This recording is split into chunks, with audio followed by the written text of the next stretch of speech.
Hello students, a very good morning all of you and welcome back in my geography class. As you know that we will continue our topic distribution of natural vegetations from the second chapter in geography.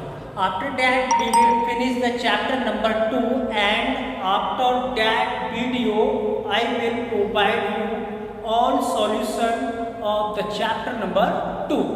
So let's start.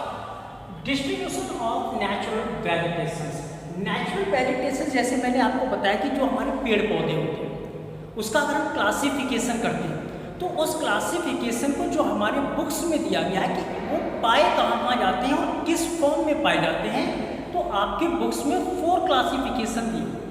पहला है हमारा forest, second है हमारा grassland, third है हमारा scrubs और fourth है हमारा टुंड्रा।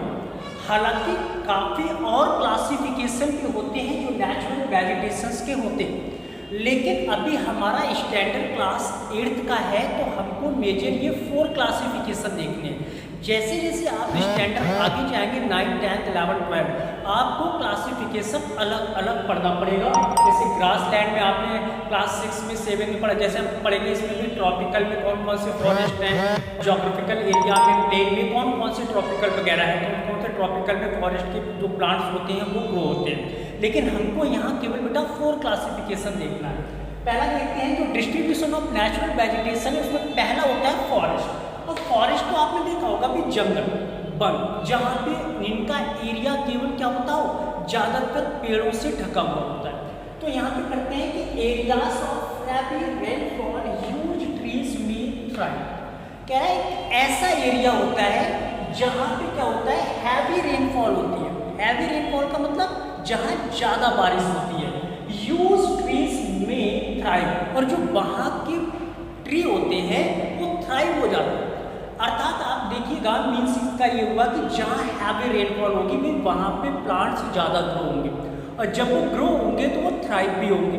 तो वो जो एरिया हो जाता है वो फॉरेस्ट का। हालांकि ऐसा है क्यों, क्योंकि फॉरेस्ट को कहीं भी पाया जा सकता है, लेकिन यहाँ पे जो फॉरेस्ट की बात हो रही है, जैसे हम सुंदरबन की बात करते हैं वो तो बहुत बड़ा एक डेल्टा भी आता है, लेकिन जो फॉरेस्ट की बात होती है तो फॉरेस्ट का एरिया वो होगा जहाँ ऐसा ही एरिया जहाँ हैवी रेनफॉल होता हो, और हैवी रेनफॉल से वहाँ का जो ट्रीज वाला एरिया होता है वो क्या हो जाता है थ्राइव हो जाता है।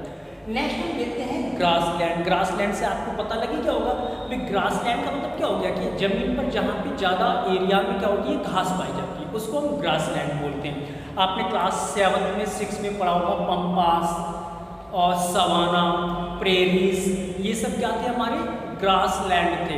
तो आज ग्रासलैंड की अगर हम बात करते हैं तो इन moisture and rainfall size and density of trees also decrease.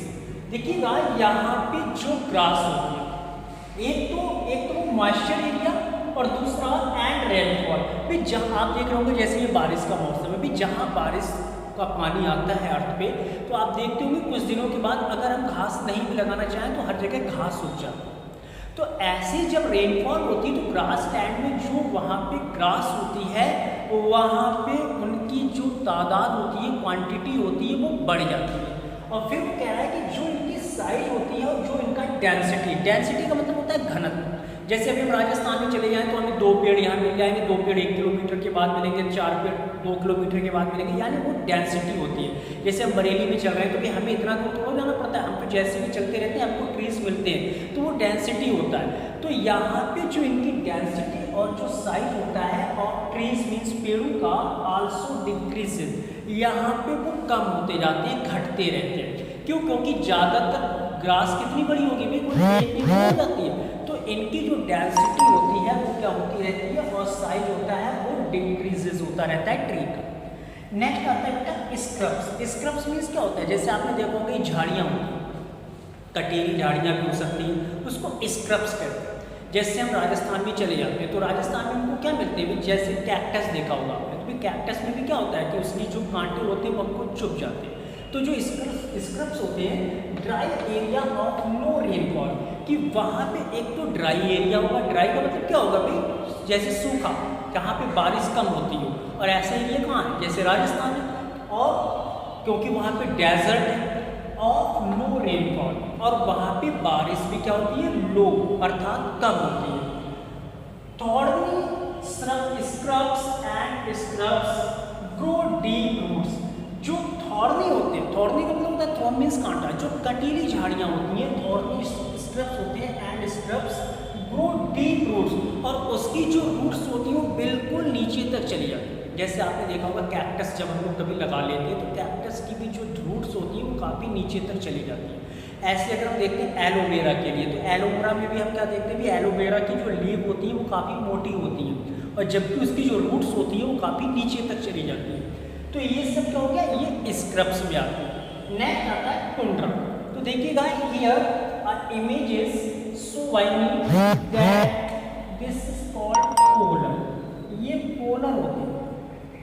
तो जो ये ऊपर वाला अर्थ का पोल है और ये जो यहाँ पे पोल है, ये आपने देखा होगा ऐसी जगह जहाँ पे केवल क्या होता है, बर्फ ही बर्फ जमी होती है। तो टुंड्रा क्या होता है, found in cold polar.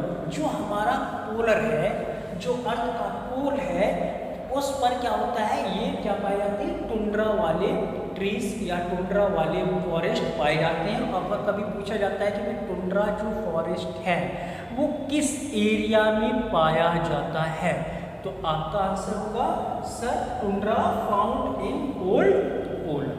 Thanks for watching and see you in the next video with the new chapter in geography subject. Thanks for